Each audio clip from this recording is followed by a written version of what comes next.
last Needsvits, and Dick Johnson third.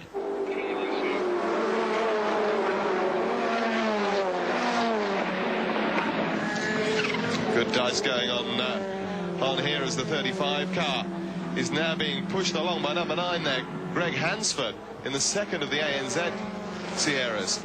This is for 5th position, I would think, because Seaton has lost 4th position to Tony Longhurst. And there's Jeff Allen tacking onto the back of this in the second Dick Johnson car number 18. Jeffrey will be loving all this. He's always felt that he's running Dick Johnson's second string car, and to be racing up there for a position, he'll be well pleased. So what we're looking at here, Richard, is 5, 6 and 7 in the race. Hansford 6th position, 5th for Seaton and 7th for Allen. Gives you some idea of just how evenly matched these cars are. The ANZ car is basically made in Switzerland by Rudy Eggenberger. It's made with Eggenberger bits and then flown out here for Alan Moffat's team, as Alan there looks to make a move on the inside of Hansford. No room there. Hansford's closed the door on him. And Alan's car, of course, built by Dick Johnson Racing. Ahead of them, Glenn Seaton's car, built by his own preparation company. 3 completely different cars, and yet oh so close come the race. That's right. Glenn's been warming up to an endurance mode all year. He's run the Touring Car Championship with an obvious power deficit in the engines built by his father, Barry Seaton. But as he said, when the big endurance races come toward the end of the year, the rest of the field is going to have to come back to the sort of horsepower that he's been running. And he's very, very competitive nowadays.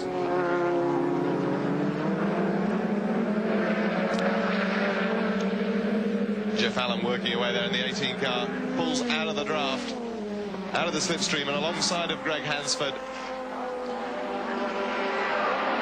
And that's it. Looks like he's made the place there. So Jeff Allen moves up now and takes away 6th place from Greg Hansford. And it does look as if the Johnson crew is getting ready for a pit stop for Dick Johnson's car or Jeff Allen's. But it'll probably be Johnson's car. He's in 3rd position at the moment, and Allen's moved himself into 6th position. Well, we've already seen Peter Brock in tyre problems. It would be my guess that the pace of the race at the start, they were running around so quickly that will have contributed to those tyre problems. And of course, for as long as they'll try and stay with the Nissan,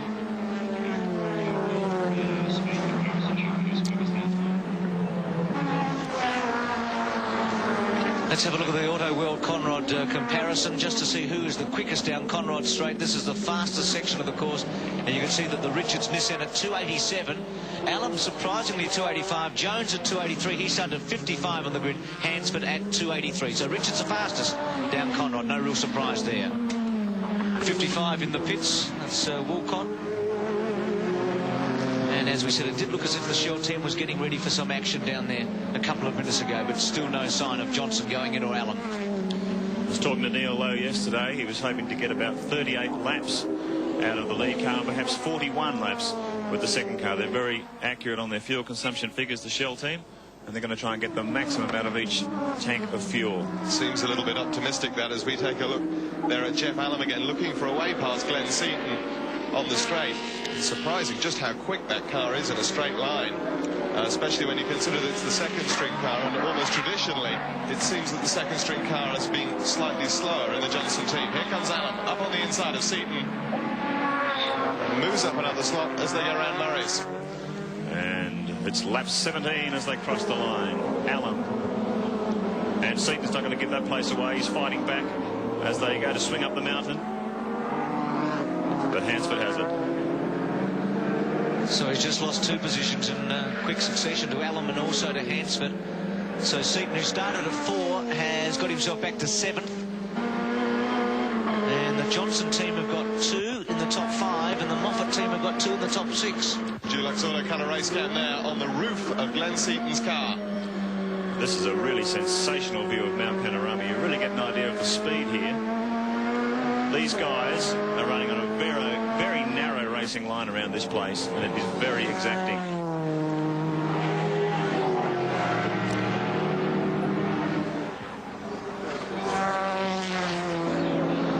Well, we're looking at Jeff Allen, and he's really flying around at the moment. He was 2nd fastest down Conrod, but Dick Johnson, who's driving, Dick Johnson, we're looking at number 17, who's driving the number 1 car in 3rd position. We believe he will be coming into the pits very shortly, and they're could even be a driver change at this stage for John Bowe to come in. So we're on lap 18, and Johnson wasn't going to come in until 37, which was fairly ambitious. He was a couple of laps further on than anybody else. So he'll be coming in at about half of that, or a little under half. Got a terrible start today, Richard, didn't he? He really got the worst of the start. He really did. It looked as though he just didn't give it enough rest and the car bogged down. And shot Johnson with our face cam, hard at work. Swings into the chase. Also believe the Peter Jackson team is getting ready for a pit stop. They're running Seaton and also Fury, who's very close to the top 10 after starting 12 on the grid. And Johnson now coming into the pits. I think there will be a driver change here. It looked like Johnson loosening his belts as he came under the bridge. Okay, so Bowe will be getting ready to come into the car. Yes, you can see Johnson throwing the belt away as he comes in on lap 17.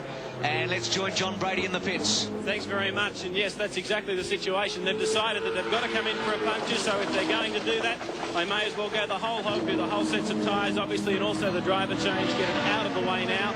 Of course, the weather's threatening, so they may as well get the change done as they can. And they're working frantically here to get John Bowe into the seat, strapping him in. Dick Johnson giving some help. Almost ready to go here. It'll be a fairly quick stop for them. And that is quite quick. That's just over about 30 seconds or so, and that's very, very quick indeed. Thanks to John Brady. Yes, We take a look there at John Bowe, just tightening the seatbelts as he makes his way out of the pit lane. Now, this is interesting because Bowe's rejoined in 12th place, incidentally. Johnson has jumped out of that car at, only 18 or so laps. Yeah. And you wouldn't normally expect him to do that, so it may be that car has another problem. And if that's the case, then we would then expect him anyway to jump into the Allen car. And there's nothing wrong with the Allen car. It's been the big mover along with Richards. It's gone from 13th to 4th place in the first 18 laps. So the second car's working very well for them, the number 18.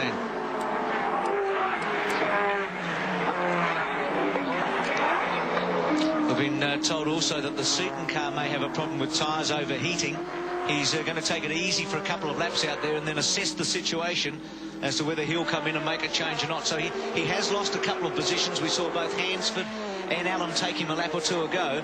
So he's now just going to button off a bit and be a little conservative. My guess is it was the early pace of the race that's caused these problems. Okay, Dick Johnson's into the pits. He's changed drivers with John Bowe. Here's John Brady with Dick now.